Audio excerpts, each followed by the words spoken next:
Bonjour, me voici dans une nouvelle vidéo pour vous expliquer et vous donner peut-être plus d'astuces, de conseils et de détails pour l'échantillon au tricot aux aiguilles. Alors, si vous ne le savez pas et que vous êtes débutante, avant de commencer un tricot comme un pull, un gilet ou autre chose, il faut toujours faire un échantillon. Même ceux qui ne font jamais d'échantillon, je vous le conseille. C'est comme ça qu'on arrive à trouver ses propres mesures pour ses pulls, ses gilets ou autres. Et ça permet aussi de s'apprendre davantage. Donc moi, à chaque fois que je fais un ouvrage, je fais un échantillon. Voici un échantillon que j'avais fait du pull fil d'or. Voilà. Donc c'est mon échantillon. Après, je peux l'utiliser pour montrer des exemples pour différentes choses. Là, je vais commencer à faire un pull pour mon mari avec la laine que j'ai achetée, que vous avez vu dans la vidéo que j'ouvre mon colis de ma commande.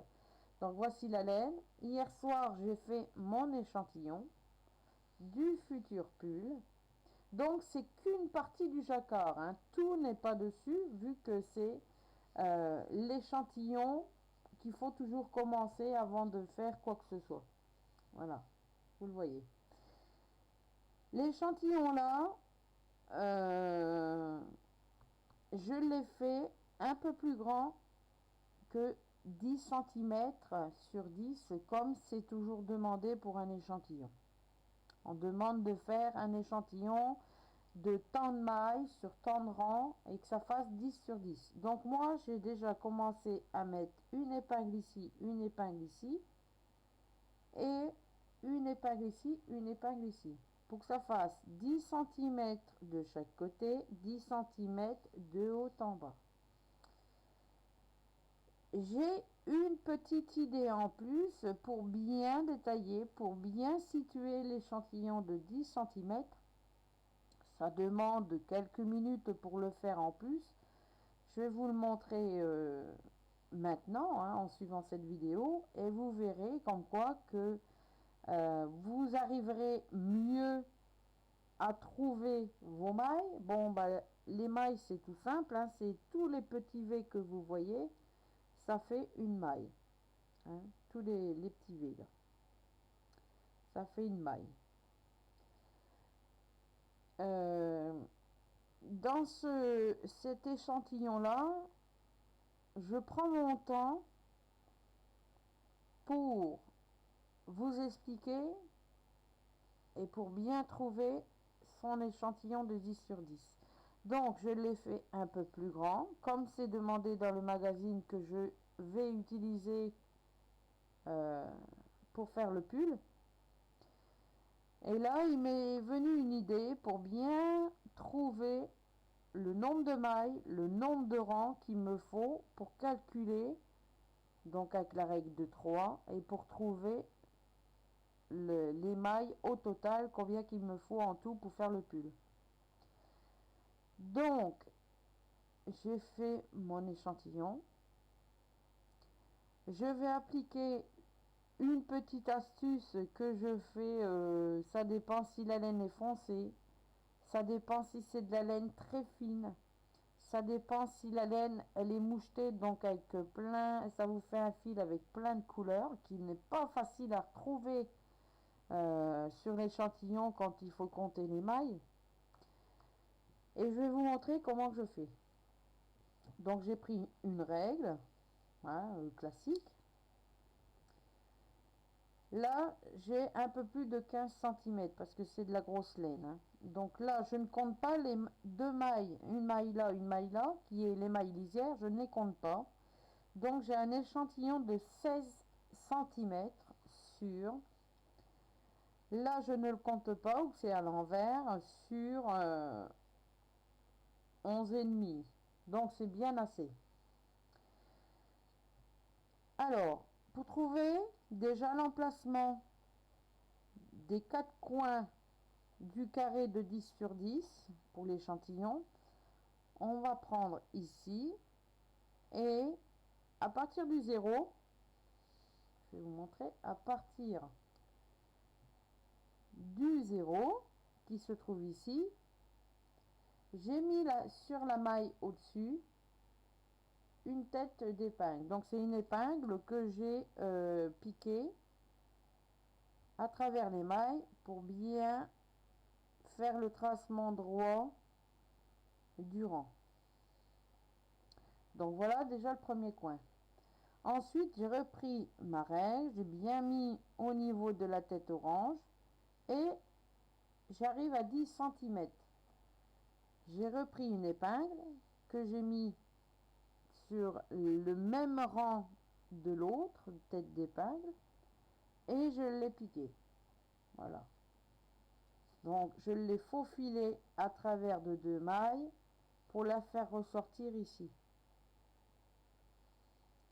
Ensuite, j'ai tourné dans la largeur, j'ai repris ma règle, je me suis bien mis au niveau de la tête d'épingle, ici, et j'ai remis à 10 cm une autre épingle, dans la largeur de l'échantillon. Ensuite, j'ai tourné à nouveau mon échantillon, je me retrouve dans la longueur de l'échantillon, je positionne au niveau de la tête de mon épingle orange 10 cm, excusez-moi, j'ai remis une tête, une épingle ici pour bien trouver les 10 cm et après, comme celle-ci elle est déjà mise, donc vous recalculez, excusez-moi du bruit, vous recalculez, vous tombez sur la tête d'épingle de 10 cm, celle qu'on a mis en premier. Donc là, le carré de 10 cm, il est fait.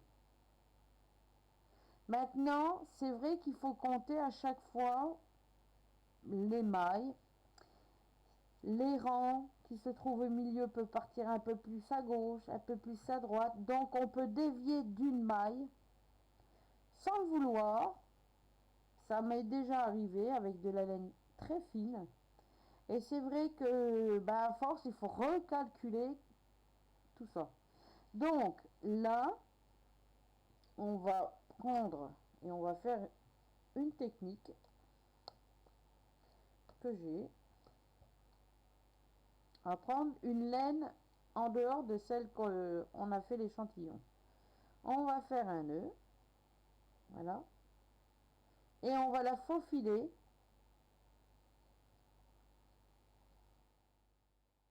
un petit nœud, hein, pas besoin de, voilà.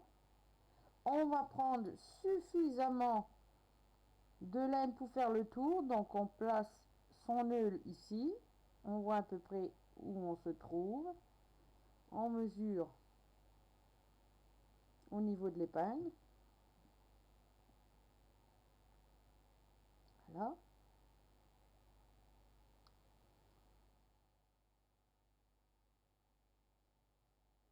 Voilà. Alors ici, j'ai mon carré. Je vais prendre un peu plus de laine et je vais le couper.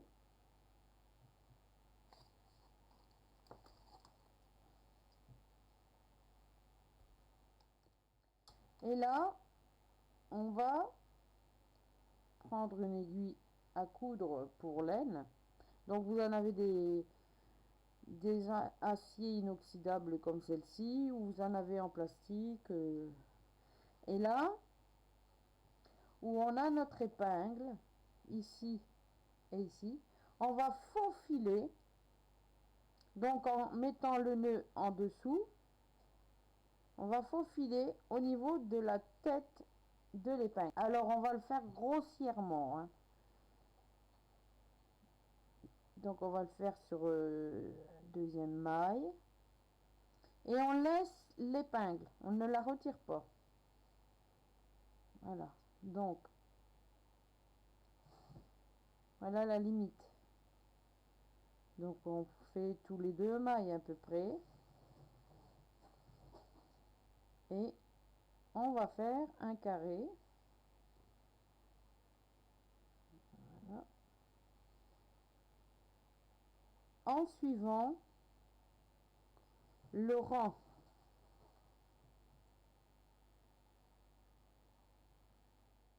Donc vous n'êtes pas obligé, hein, mais pourquoi pas, ça donne des idées. Et là, c'est pour bien vous montrer.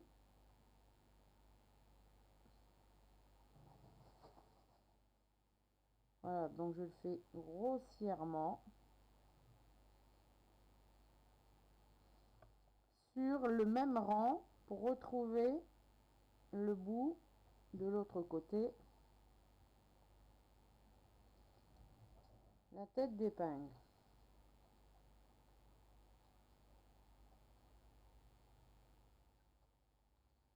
Voilà, donc la tête d'épingle se trouve ici. Voilà. Donc on arrive au bout, on pique à l'intérieur. Voilà. On tourne son échantillon et on va faire dans la longueur. Pareil.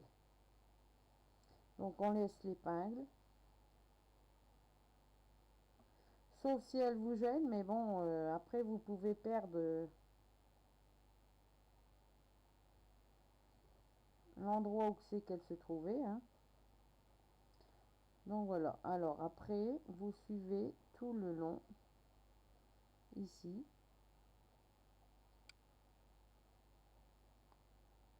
Alors c'est une idée comme une autre, hein. Je vais mettre comme ça. C'est une idée comme une autre. C'est pour voir et retrouver son début de rang, hein.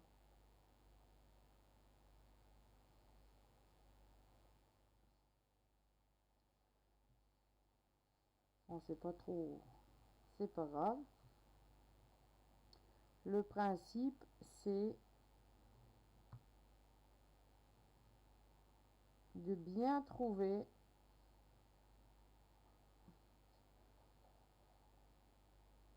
l'endroit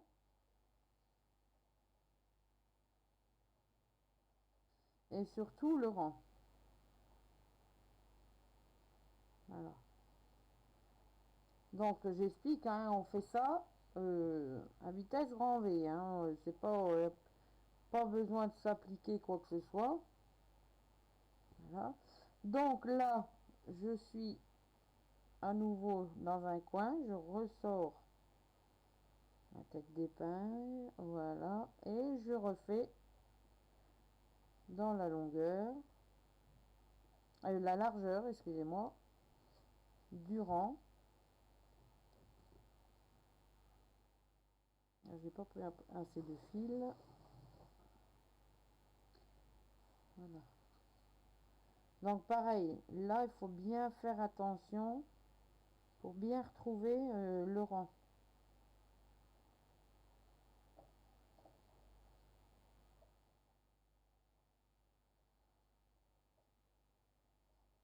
Bon, on n'est pas obligé, mais bon, pourquoi pas? Ça donne une idée. Voilà. Donc j'ai pas assez de laine. On va reprendre un petit bout.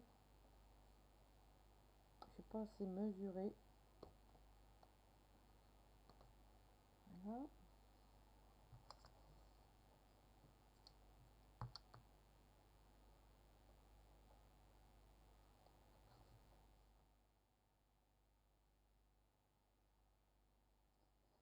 Je vais repiquer ici. On fait comme ça. Voilà, donc on reprend bien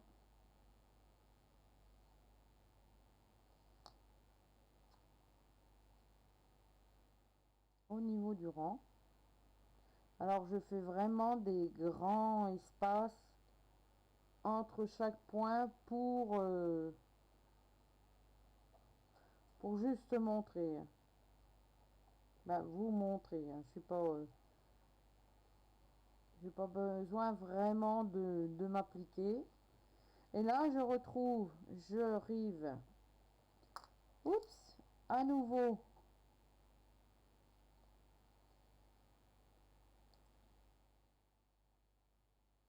À l'épingle, donc je tourne mon échantillon sur la longueur et je continue pour retrouver l'autre extrémité. Donc pareil, je me base à l'endroit et sur le rang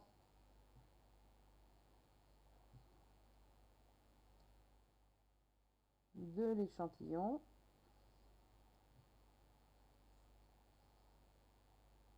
Voilà. Donc il faut bien délimiter l'emplacement.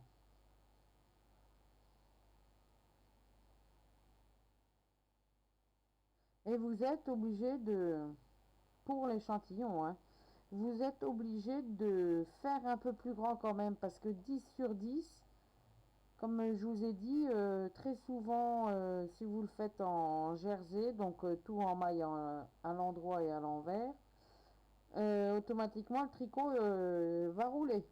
Donc, pour bien arriver à faire un échantillon, il faut bien quand même, là je vais croiser mon fil et je vais pas le couper parce que des fois j'ai besoin d'un restant de laine, on peut l'utiliser.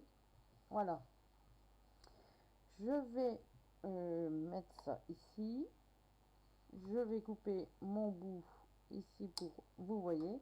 Alors là sur l'échantillon de 15 cm, 16, presque 16,